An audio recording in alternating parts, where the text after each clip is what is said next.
KKMD 920화 일본 쇼츠가 보여주는 K2 흑표에 대한 인식 변화. 최강까지는 아니지만 최선임은 인정한다.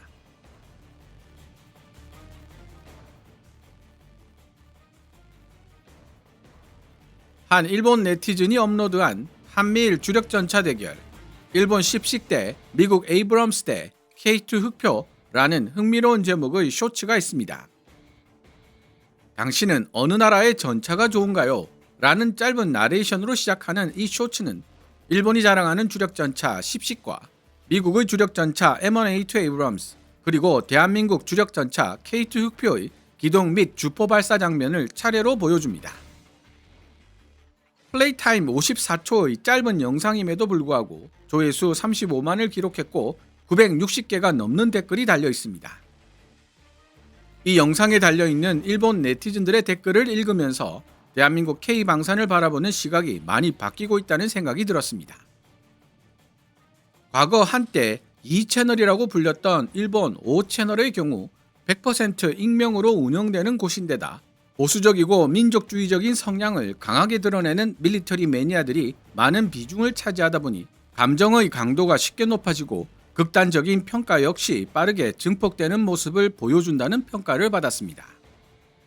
한국 K2는 스펙만 번듯한 놈이야. 일본 실정에는 십식이 더 잘 어울리지. K2가 우수한 게 아닌데 폴란드는 그냥 상황이 급했던 것 뿐이야. 과거 5채널에서 자주 볼 수 있었던 K2 흑표에 대한 평가인데요. 카탈로그 스펙만 높고 실제로는 깡통일 것이라는 인식이 지배적이었습니다.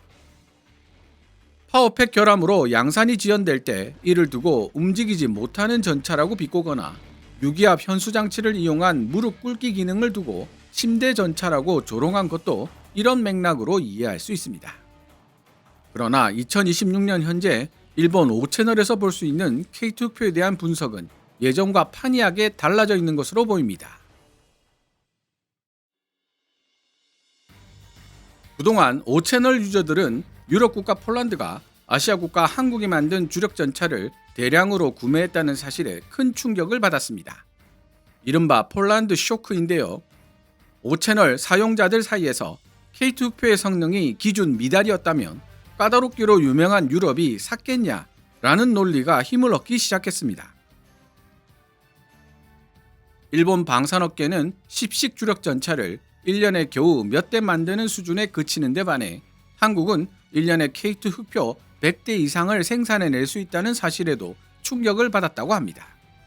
그래서 이제는 일본 방산업계의 저조한 생산성을 비판하고 싶을 때 습관처럼 K2 흑표를 비교 대상으로 소환한다는 이야기도 들립니다. 한때 일본인들이 자국 무기를 칭송할 때 쓰던 장인 정신 모노즈쿠리가 이제는 대량 생산을 가로막는 비효율의 원인으로 치부되고 있다는 사실도 꽤 흥미롭습니다. 그뿐만이 아닙니다. 파워팩 국산화 문턱에서 많은 좌절을 겪었지만 결국 기술적 결함을 극복하고 국산 엔진 플러스 수입 변속기로 구성된 하이브리드 파워팩으로 대규모 수출까지 성공시킨 저력에 대해 방위 산업만큼은 한국이 일본보다 앞서 있다는 자성 섞인 목소리를 내고 있을 정도입니다. 특히 밀리터리에 해박한 지식을 가진 소위 밀리터리 오타쿠층일수록 K2 흑표의 확장성과 대한민국의 공업 생산력을 높게 평가하는 경향이 뚜렷해졌다고 하는데요. K2 흑표를 개량한 K2EX의 등장이 목전으로 다가왔고 K2 흑표를 뛰어넘는 차세대 주력전차 K3 개발 계획도 이미 일본 네티즌들에게 알려졌을 것이라는 점에서 일본 밀리터리 오타쿠들은 기대 내지는 조바심을 가지고 있을 것 같다는 생각도 들었습니다. 어쨌든 일본 내에서 가장 보수적인 동시에 가장 민족적 색채가 강하다는 5채널이 이 정도로 변했다면 오늘 제가 소개할 일본 쇼츠에 달린 일본 네티즌들의 댓글도 어떤 방향성을 지니고 있을지 이미 대략 짐작하셨을 것이라 생각됩니다. 해당 쇼츠에 달려있는 댓글들 중 시청자들로부터 가장 많은 지지를 얻은 순서대로 한국어로 작성된 댓글과 좋아요가 20개 미만인 댓글은 제외하고 번역해보도록 하겠습니다. 밀리터리적인 깊이가 부족할 수 있는 내용들이지만 대신 K2표에 대한 일본 네티즌들의 생각을 가감없이 접할 수 있다는 점에서 흥미 위주로 봐주셨으면 합니다. 일본 십식 전차. 2010년 실전 배치. 이미 구식화된 74식 전차와 홋카이도에서만 제대로 사용할 수 있는 90식 전차를 대체하기 위해 신규 개발된 육상 자위대의 최신의 주력 전차. 철저한 경량화가 이루어진 10식 전차는 기복이 심한 일본 지형에서 적의 진격을 지연시키거나 게릴라전 등을 전개할 수 있도록 모든 방향으로 높이 조절이 가능한 유기압 서스펜션을 탑재하고 있고 3에서 3.5세대 주력 전차들이 필요로 하는 전자 제어 기술 등을 빈틈없이 완비하고 있다. 다만 일본 지형에 최적화된 만큼 다른 나라 지형에 대한 범용성이 낮다는 점과 다른 주력 전차들보다 상당히 높게 책정된 대당 가격이 주요 단점이다. 미국 M1 에이브럼스. 1981년 실전 배치. 당시 격화되던 중동 정세에 대응하기 위해 중동 특유의 사막 기후에 적응한 미 육군의 주력 전차. 독일 레오파르트, 소련 T-72와 함께 유명세를 누리며 자주 비교되는 주력 전차계의 왕이라고 할 수 있는 존재다. 미 육군 최초의 3세대 주력 전차였으나 실전 배치 시기로부터 이미 반세기 가까운 세월이 경과하여 많은 개량형들이 개발 및 생산되고 있다. SEP V3형은 주로 전차의 생존성에 중점을 둔 개량형이다. M1A2C라고도 불리며 기존 개량형과 비교해 신형 전방적 예선 감시 장비 플러나 원격 사격 통제 체계에 RWS를 추가로 탑재하고 있고 신형 포탄 운용도 가능하다. 한국 K2 흑표. 2014년 실전 배치. K1A1의 도입이 진행되고 있던 중 좀처럼 교체되지 못하고 있던 구형 M48 등을 대체하기 위해 개발된 주력 전차. 3에서 3.5세대 주력 전차에 해당하는 기술들은 대부분 장착하고 있으며 전후 좌우 높이를 조절할 수 있는 유기압 서스펜션 같은 독자적인 기술을 구사할 뿐 아니라 생산 가격을 억제하는 데 성공하면서 세계 굴지의 성능을 보유하게 되었다. 실전 배치 직후에는 국산 파워팩 개발이 난항을 겪어 독일제를 채용하게 되었고 이후 한국제 엔진이 포함된 하이브리드 파워팩을 탑재한 국산 양산형이 인도되고 있다. 뛰어난 가격 대비 성능 덕분에 수출 시장에서 커다란 성공을 거두고 있으며 유럽에서 채용된 최초의 아시아 주력 전차라는 영광을 손에 넣었다. 개인적으로는 K2 흑표가 가장 마음에 든다. 3에서 3.5세대 주력 전차 중에서는 탑 클래스 주력 전차로 분류할 수 있으며 사막부터 극저온의 극지, 산악 지형에서도 운용될 수 있을 만큼 높은 확장성과 범용성을 가졌다. 10식과 비슷한 약 27.2톤당 마력의 우수한 기동력을 갖추고 있으며 후속 군수 지원도 잘 되어 있을 뿐 아니라 면허 생산은 물론 파생형 생산까지도 구매국에서 직접 할 수 있어서 현행 주력 전차들 중 가성비는 최고 수준이다. 최강의 주력 전차냐고 묻는다면 고민되지만 최선의 주력 전차냐고 묻는다면 즉시 그렇다고 대답할 수 있을 정도로 우수한 주력 전차라고 생각한다. K2 흑표의 묵직한 중후함이 너무 좋다. 진짜 멋있다. 뛰어난 가성비와 연사력, 어디서든 운용할 수 있는 적응력 1위의 주력 전차 K2 흑표.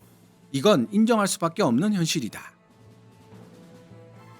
고민된다. 모두 좋은 주력 전차이며 각각의 역할에 맞춰서 잘 만들어져 있다.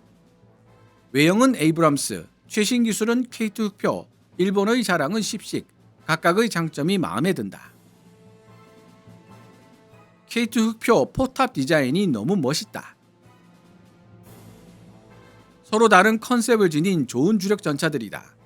외형은 일본 10식, 실전 성적은 미국 M1A2, 최신 기술은 K2 흑표. 한국은 대륙에 연결된 반도 국가이며 휴전선 너머에 북한이 있고 그 뒤에는 중국과 러시아가 있다. 따라서 육군 전력에 집착할 수밖에 없었다. 또한 1950년 한국 전쟁 초기에 포병과 전차 전력 부족으로 겪은 참혹한 경험이 트라우마로 남았기 때문에 합리적 가격과 우수한 성능을 갖춘 포병, 전차 기술에 집중하게 되었다.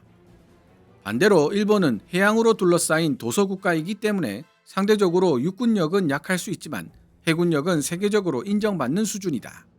어느 나라가 옳고 그르다고 말할 수는 없다. 각국이 처한 지정학적, 지리적 조건에 맞게 역량을 집중한 결과일 뿐이다. 왠지 이 댓글을 작성한 분은 한국인일지도 모른다는 생각이 듭니다. 한국인이 아니라면 어떤 배경을 지니고 있는 인물일지 궁금해지기까지 하고요. K2 흑표의 투박하고 남성적인 디자인이 내 심금을 울린다. 밀리터리 지식은 1도 없지만 K2 흑표가 개멋있다. 십식은 정돈된 멋이 있고 M1A2 에이브럼스는 중후함을 가지면서도 정돈된 멋이 있으며 K2 흑표는 울퉁불퉁한 중후함이 있어서 모두 마음에 든다. K2 흑표랑 십식이랄까? 겉모습만 놓고 보면 진짜 이 녀석들이 제일 멋져. 슬슬 개량이 필요하지만 평지에서는 안정감 있는 중후함이 최고인 에이브럼스. 실적과 생산성에서 앞서고 산간 지역에서도 활약할 수 있어 대북한용으로는 딱 좋은 성능인 K2 흑표. 길고 산이 많은 지형에서 기동력을 발휘할 수 있고 타 부대와 연계된 시스템으로 작전 행동에서 든든한 십식. 각각 장점이 있다. 일본 국내에서의 운용을 상정한다면 역시 십식이 제일 좋다. 시청자들로부터 많은 지지를 받은 댓글에서도 알 수 있듯이 K2 표에 대해 일본 네티즌들은 의외로 호평을 보내고 있습니다. 일본 네티즌들은 K2 표의 디자인을 무골스럽고 울퉁불퉁해서 마음에 든다고 표현하고 있는데요. 일본어로 무골이란 단어는 투박하고 단단해 보인다는 의미를 지니고 있습니다. 가격 대비 성능, 즉 가성비가 우수하다는 점도 인정하는 분위기가 강합니다. 그러면서도 일본 십식은 일본 방어의 특화, 미국 M1A2 에이브럼스는 많은 실전 경험과 신뢰성, 한국 K2 흑표는 범용성과 최신 기술이라는 프레임으로 이해하는 모습을 자주 보여주고 있습니다. A가 B보다 더 우월하다는 식의 대결 구도보다는 각자의 환경에 최적화되었다는 냉정한 분석이 주를 이루고 있죠. 오늘 번역한 일본 네티즌 댓글로만 분석해본다면 K2 흑표에 대한 일본 네티즌들의 의견은 최강의 주력전차라고 말하기는 어렵지만 최선의 주력전차라는 사실에는 동의한다 정도로 요약될 것 같습니다. 첨언하자면 일본인들이 K2 흑표에 대해 말하고 있는 최선은 어쩔 수 없는 현실과의 타협을 의미하는 것이 아니라 K2 흑표 설계자들이 현대전의 본질, 즉 대량 생산 능력과 플랫폼의 확장성의 중요성을 정확하게 꿰뚫고 있었던 것에 대한 칭찬이자 경의를 의미한다는 생각이 들었습니다. 가장 보수적이고 가장 민족적인 색채가 강하다는 일본 커뮤니티 5채널에서도 인정받기 시작한 K2 흑표. 개인적으로는 암람 혹은 미카 NG 중거리 공대공 미사일 통합으로 시계외 공중전 능력을 지니게 될 FA-50과 무궁무진한 가능성을 지닌 4.5세대 플랫폼 KF-21이 그 뒤를 이어 일본 네티즌들에게 아시아를 빛낸 무기체계로 인정받는 날이 곧 올 것 같다는 생각을 해봤습니다. 오늘의 퀴즈입니다. 일본인들은 K2 흑표의 디자인에 대해 무골스럽게 생겨 마음에 든다고 표현하고 있는데요. 이 무골스럽다는 어떤 뜻일까요?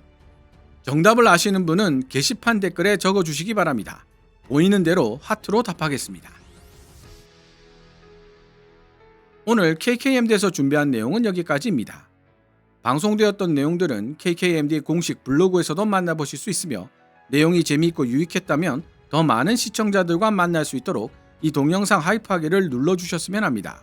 KKMD 영상 제작을 직접 지원하고 싶은 분들은 농협 9481216701호로 후원해 주셔도 됩니다. 지금까지 시청해 주셔서 감사합니다. 케빈즈 밀리터리 채널 KKMD